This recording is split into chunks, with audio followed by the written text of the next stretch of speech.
Good morning students. आज दिनांक 25 जुलाई 2020, विषय संस्कृत, कक्षा 9 एवं 10 9th और 10th का कॉमन टॉपिक चल रहा है आपका संधि प्रकरण।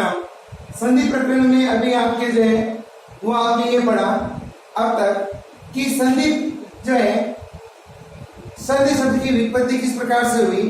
तो सम उपसर्ग पूर्वक उदास धातु और धियों की सूत्र के द्वारा आपके जो है संधि शब्द निष्पन्न होता है। उसके पश्चात में आपने जो है वो पढ़ा कि वर्ण संधान संधि अर्थात कि वर्णों के संधान को अर्थात कि वर्णों के आपस में परस्पर मिलने से जो परिवर्तन होता है उसे संधि कहा जाता है। फिर आपने पाणिनीय परिभाषा में ये पढ़ा था कि परसन्निकर्ष संहिता अर्थात कि वर्णों की अत्यंत निकटता को संधि कहा जाता है। और फिर हिंदी में भी आपने परिभाषा समझी थी कि दो वर्णों के परस्पर मेल से होने वाले परिवर्तन को संधि कहा जाता है। संधि तीन प्रकार की होती है, अच संधि, हल संधि और विसर्ग संधि।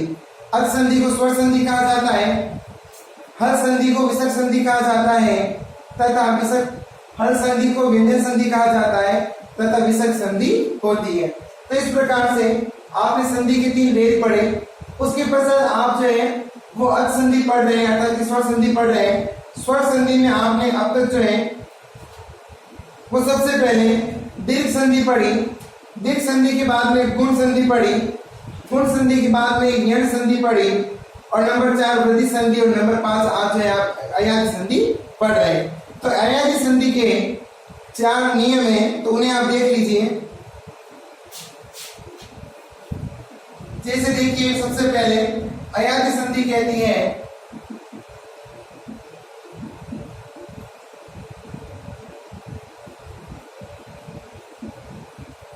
एचो अयवायावः, एचो अयवायावः अर्थात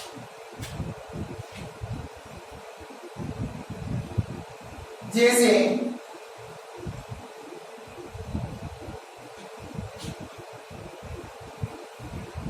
ये नियम के अनुसार कहा गया है। एच नाम सूत्र कहता है कि ए के पश्चात यदि असमान स्वर हो तो ए जो है वो अय में परिवर्तित हो जाता है। नियम नंबर 2 का आप कहता है ए हो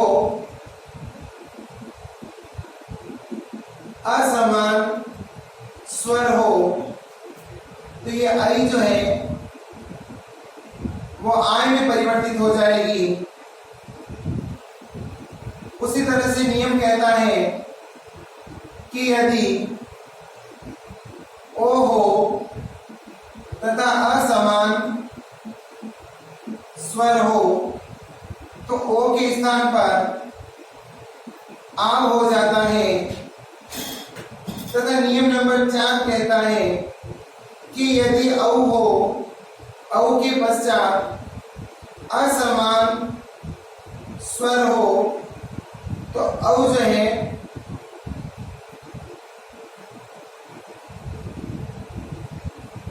आव में बदल जाता है। तो ये हमारे पास में नियम है, मुख्य रूप से 4 नियम बनते हैं, सूत्र बनते हैं। प्रथम पद का अंतिम वर्ण ए हो, उसके पश्चात असमान स्वर हो तो ए अय में बदल जाता है। नियम नंबर 2 कहता है कि अय हो, प्रथम पद का अंतिम वर्ण अय हो, उसके पश्चात असमान स्वर हो तो अय जो है वो आय में बदल जाएगा। उसी प्रकार से तीसरा सूत्र कहता है कि ओ हो तथा उसके पश्चात असमान स्वर हो तो ओ की जगह अ हो जाएगा।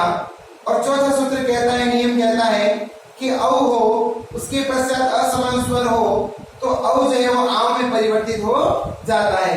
तो ये 4 नियम है। अब इन 4 नियमों में से हम सबसे पहले पहला नियम पढ़ते हैं। तो देखिए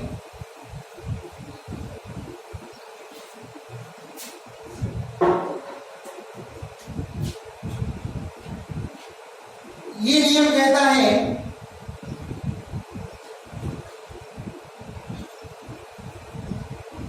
ने धन अति। तो सबसे पहले नियम कहता है कि प्रथम पद का अंतिम वर्ण ए होना चाहिए। तो हमारे पास में ये ने प्रथम पद है, इसका अंतिम वर्ण जो है वो ए है। उसके पश्चात असमान स्वर हो, अति के अंदर अ जो है वो असमान है, तो ए जो होगा वो अय में परिवर्तित हो जाएगा। अब जब ए अय में परिवर्तित हो गया तो आप देखिए हमारे पास वर्ण बचे न, अय तथा अति। संस्कृत व्याकरण के नियमानुसार स्वर रहित व्यंजन के पश्चात यदि कोई स्वर होता है तो वह स्वर अपने आगे वाले स्वर रहित व्यंजन में मिल जाता है। तो यहाँ पर देखिए अ में मिल गया तो बन गया न, यह अ में मिल गया तो इसका भी हलंत हट गया और ये यह बन गया और ती, तो शब्द बना नयति। अब हम बात करें माध्यमिक शिक्षा बोर्ड के अनुसार तो कक्षा 10 में भी पूछा जाता है, कक्षा 9 में भी पूछा जाता है, संधि विच्छेद दे दिया जाता है, आगे लिखा जाता है कि संधि युक्त पद लिखते हुए संधि का नाम बताइए। तो नेधन अयति आपको लिखना है नयति और वहां पर जो है अयात संधि हो जाएगा और आगे आपको कोष्टक में लिखना है अच संधि। उसी तरह से यदि नयति शब्द दिया होता है तो नयति के आगे आपको लिखना है नेधन अति और आगे आपको लिखना है अच संधि। तो या तो संधि विच्छेद देते हैं या संधि युक्त पद देते हैं, दोनों में से एक जो है वो आपको लिखना होता है, संधि का नाम अंकित करना होता है। तो इस तरह से जो है प्रश्न पूछे जाते हैं। तो इसके कुछ उदाहरण देखते हैं, जैसे हरे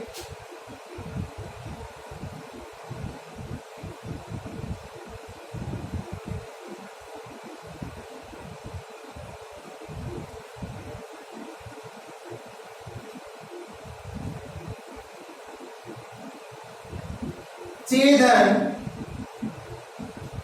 अनम नेधन अनम सेधन अनम।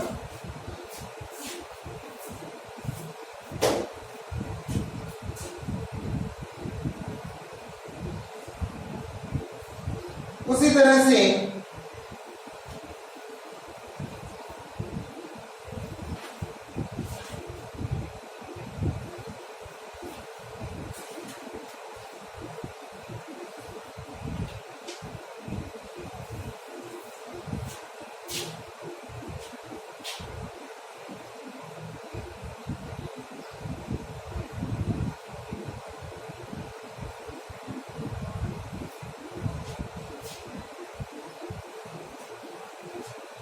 एक दो अपवाद है वो भी मैं आपको इसी में लिखवा देता हूं।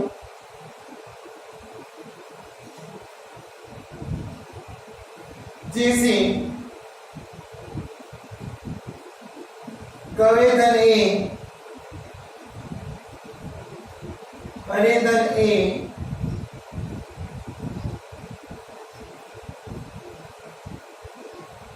हरेदन ए ही।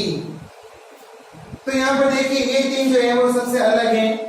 तो चेदन अनम तो बना चैनम, नेधन अनम तो बना नैनम, शेदन अनम तो बना शयनम, कविदन ए कवि, हरेदन ए हरे और हरेदन ए ही। तो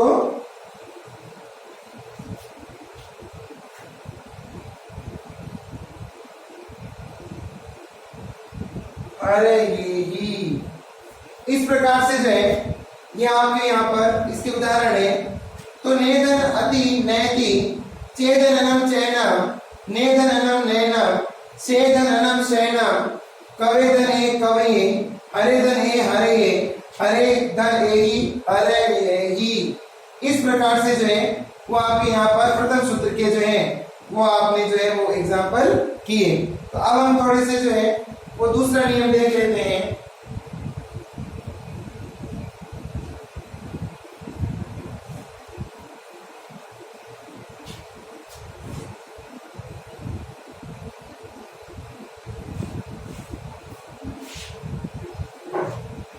नियम नंबर 2 कहता है कि यदि आई हो, आई के बाद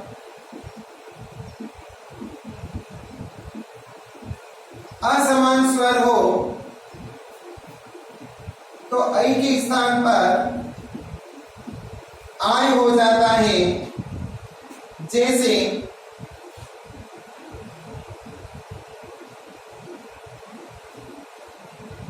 गई धन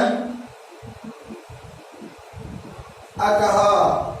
तो आप यहां देख रहे हैं नियम कहता है कि प्रथम पद का अंतिम वर्ण आई होना चाहिए। तो हमारे पास में यहाँ पर जो है वो प्रथम पद का अंतिम वर्ण आई है। द्वितीय पद का असमान हो, द्वितीय पद भी असमान है तो आई जो होगा वो आय में बदल जाएगा।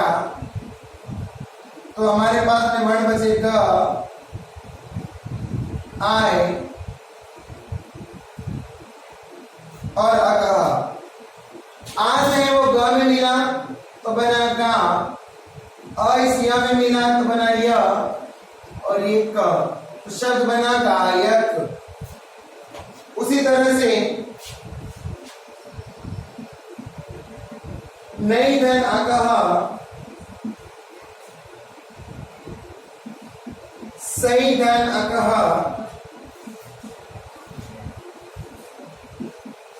गई धन अंति,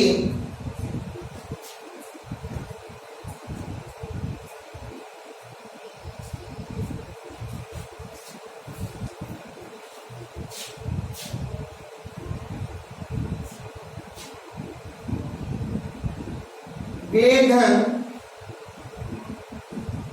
अति,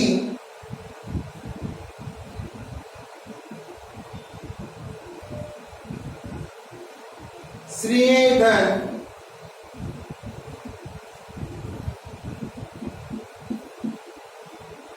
उत्सुक,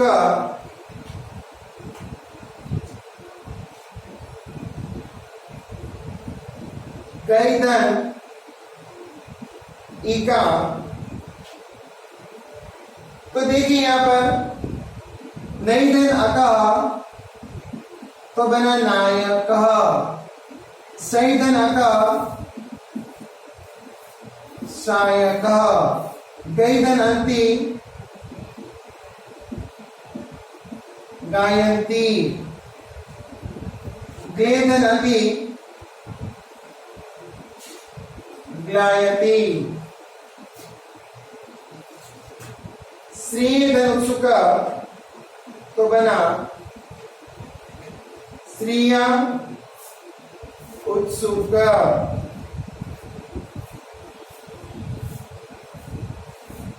उत्सुक और गई धन इका तो बना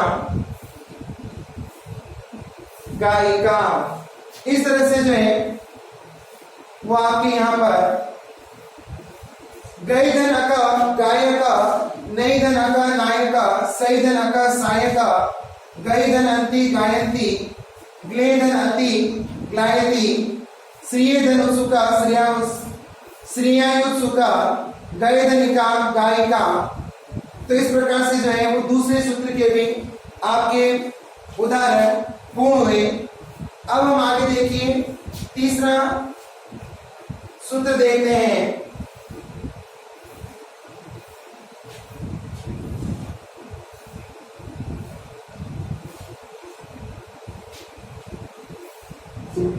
तीसरा सूत्र कहता है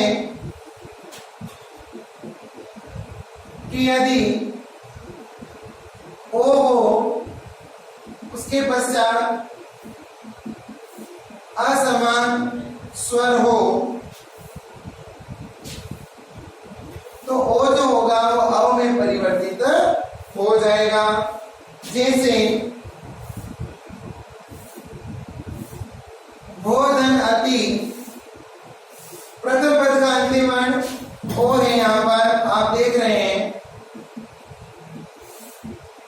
यहां पर अति। अब नियम के अनुसार प्रथम पद का अंतिम वर्ण ओ हो और उसके बाद असमान स्वर हो तो ओ औ में बदल जाता है। अब यहाँ पर बना भ हलन अब और अति। अब हम अगर देखें तो शब्द बना भवती।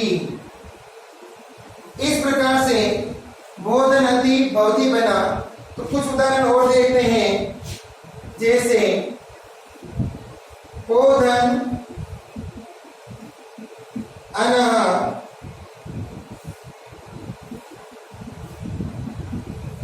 विष्णुधन ए गोधन ईशा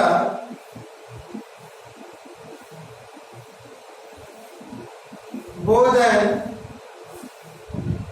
अनम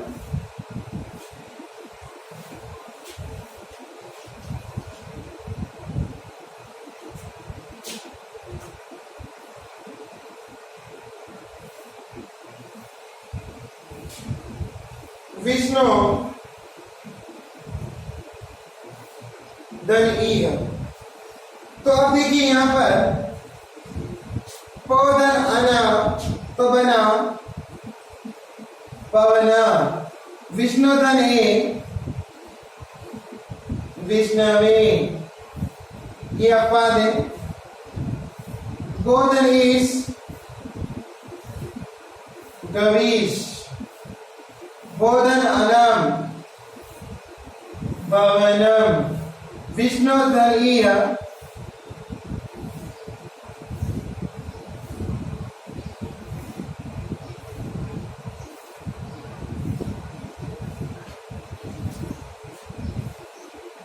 विष्णवीय। तो इस प्रकार से जो है वो इसके नियम बनते हैं। तो ओ के बाद असमान स्वर होने पर अयादि संधि कहती है, ओ को अब हो जाता है। तो बोधन अति तो बना भवती। उसी तरह से बोधन बोधन अनम पवनम। विष्णुधन ए विष्णवे अपादे। गोधन ईशा गवीशा। बोधन अनम भवनम। विष्णुधन ईह विष्णवीय। अब हम अयादि संधि का अंतिम सूत्र देखते हैं।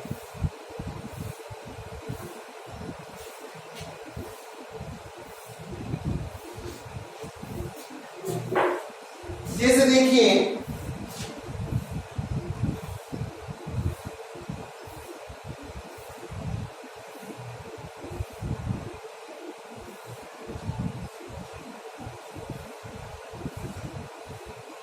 नियम नंबर 4 कहता है कि यदि औ हो, औ के बाद यदि असमान स्वर होने पर औ जो है वो आव में परिवर्तित हो जाता है। तो जैसे देखिए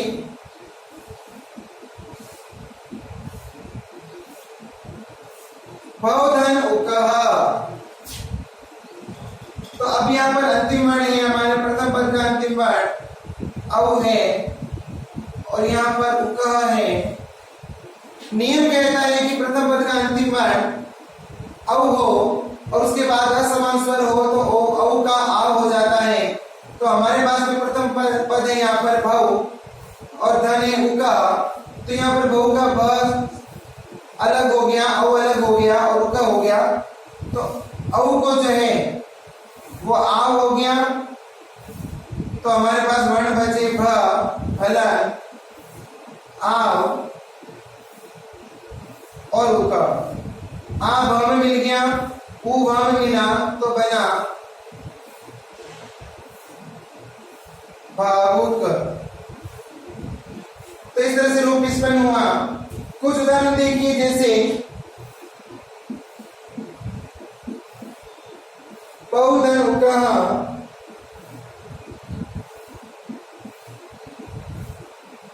बहुधन अकह,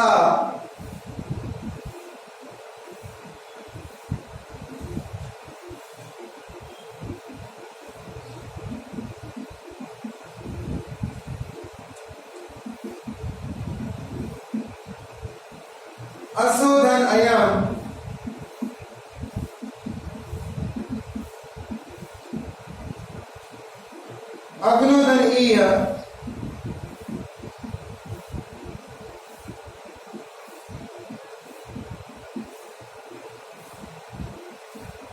बहुधन अयति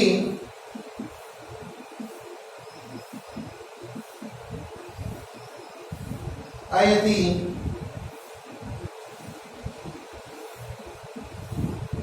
इंदोधन उदिते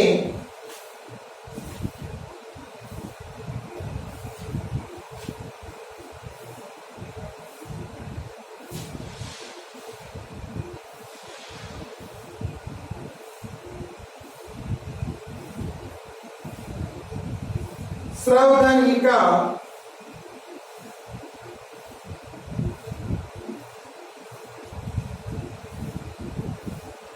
रात्रोधन आगता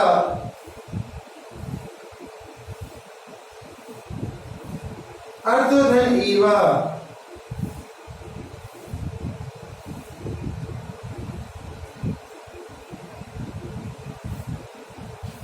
अब हम इनके उदाहरण देखते हैं, जैसे पौधन अकक व पावक,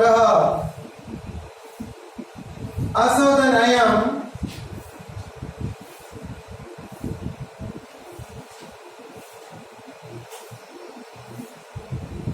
असा वयम,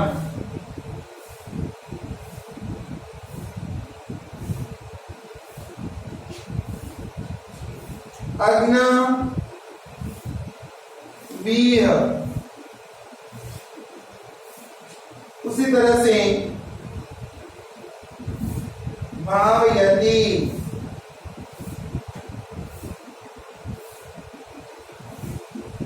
इंदा उदिते,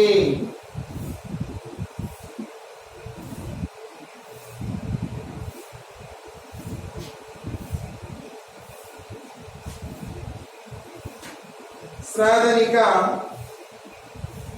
श्राविका, रात्रोधन आगता रात्रा वागतः, अर्थो इव तो बना अर्थावीव। उसी तरह से एक और देख लीजिए, जैसे रौधन अनः तो शब्द बनेगा रावण, तो ये थोड़ा सा अपवाद है, तो ये भी सही है, रावण दोनों ही सही है। उसी तरह से